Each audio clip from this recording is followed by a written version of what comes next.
All right, Drive Radio fans, we're back. We're going to continue talking, and I should have said this in the last video. We're actually at Universal Oil in Wichita, Kansas. So we're not in Colorado.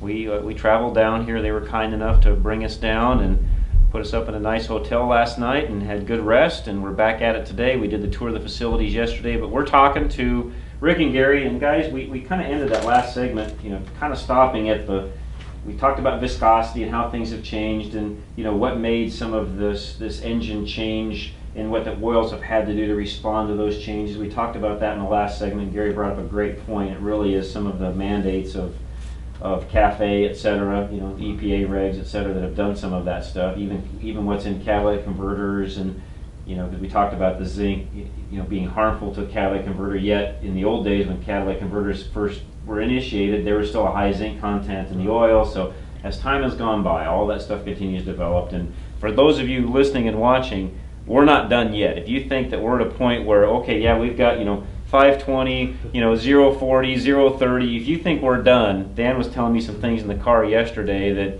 we're not even close, guys, are we? No, we're not. We're not. You're exactly right. Right now, you're going to see within the next 2 years a 0W16 launched. 016. So make sure I say that right. That's 016, not a 060. Right. That's 16, So that's less than a 20. So 016. Well, if that kind of got you thinking about it, some of the OEM manufacturers overseas are talking about a 0W8. 08. And then also going down to the ultimate challenge of the 0W4. To be able to look at how you look at engine tolerances and start to do that. Which means there's not much change in the viscosity when you're from a 0 to a 4. Well, you got to look at almost back to a straight weight, right? Well, zero is the hardest thing to get to. Okay. There hasn't been any talk going to a negative. Okay. But zero is the hardest thing to get to be able to get down, to be able to have that product move at a 0.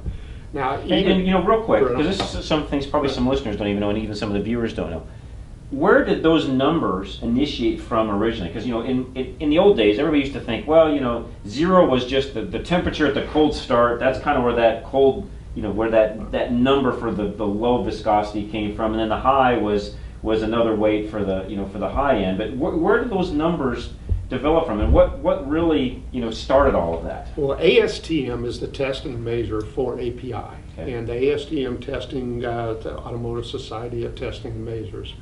Now, when you start looking at that, they set the parameters up on where the product will flow at a temperature. Okay. Like by Fahrenheit, and so what happened, and you measure it by pouring it out of an apparatus into a bottom apparatus to catch it, and they'll measure the level of flow based on the temperature that is flowing within. That's how the weight and measure is set on the flow at that temperature grade. So at 0, that product has to flow at a rate. At 40 weight, that product's got to flow at a rate. At 30, it's got to flow at a rate, and so on. At 16, it's got to flow at a rate. At 20, which is a current, it's got to flow at a rate. So it's all established by a testing measure. Got it. So that sets in.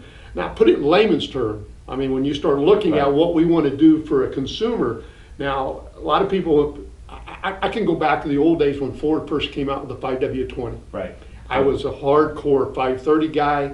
Even though I had a Ford, I'm going to put 530 in it, and just go with it. And it was okay when it was in the garage. Right. But now I travel a lot, stay in a lot of hotels, so I was moving out up in the Kansas City area. It got down to 10 degrees that night.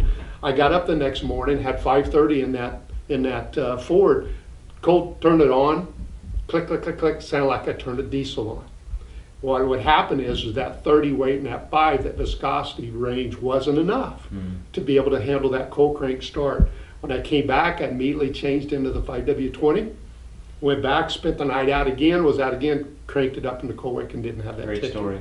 So really the engine manufacturers, they're telling you to put a viscosity in for a reason. They know what it needs. So when you start looking at, now we also supply companies up in Edmonton, up in Whitehorse, up in the White Sands. It's really cold, and we start looking at the 0W20s for automotive applications up there, and you start looking at the 5W40s for diesel applications up there. Because of the cold crank ability, be able to move the product when it gets cold, and then once it gets up to operating temperature, to be able to protect. Interesting. Good stuff.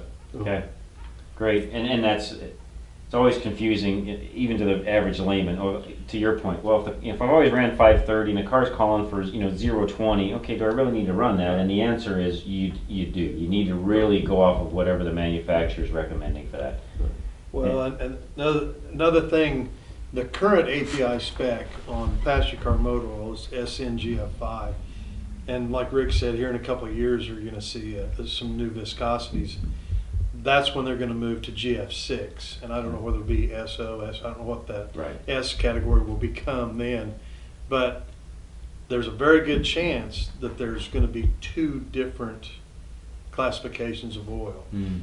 There'll be one classification that's backwards compatible that'll work on earlier model cars, and then there'll be a classification for the 0W16 products that are not backwards compatible. You wouldn't want to use it in It's going to older get car. more confusing as we go Yeah, by. Well, it's Absolutely. more and more important to the consumer to make sure they're dealing with an informed shop Right. when they get their vehicle serviced, because The wrong oil can have a lot of problems. and there's a lot of misinformation out there, and the guys and that's what we try to do working with our customers, our installers, Right.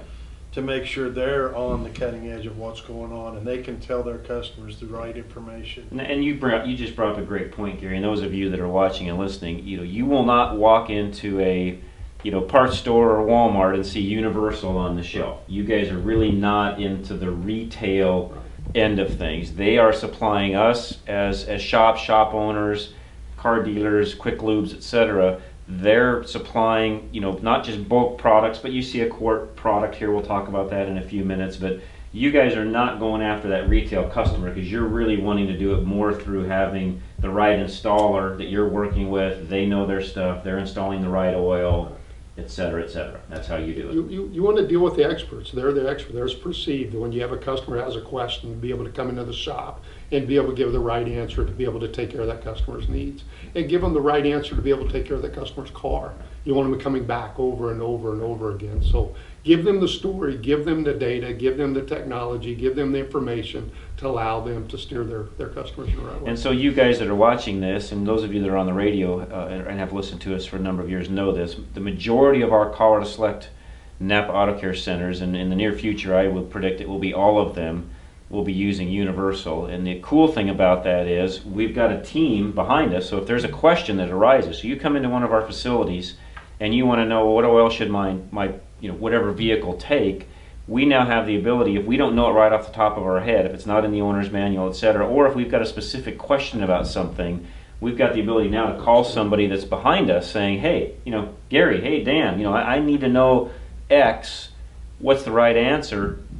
We've got that team behind us that, I will tell you, not every bulk supplier out there has the ability to provide those answers. Am I saying that correctly, guys? You're right on. And right on. You're right. So that's a selling. So, guys, we're going to keep talking. We'll come right back. We're going to talk next about what's in some of these jars here on the table. We'll talk about that as soon as we come back. Drive Radio. I'm your host, John Rush.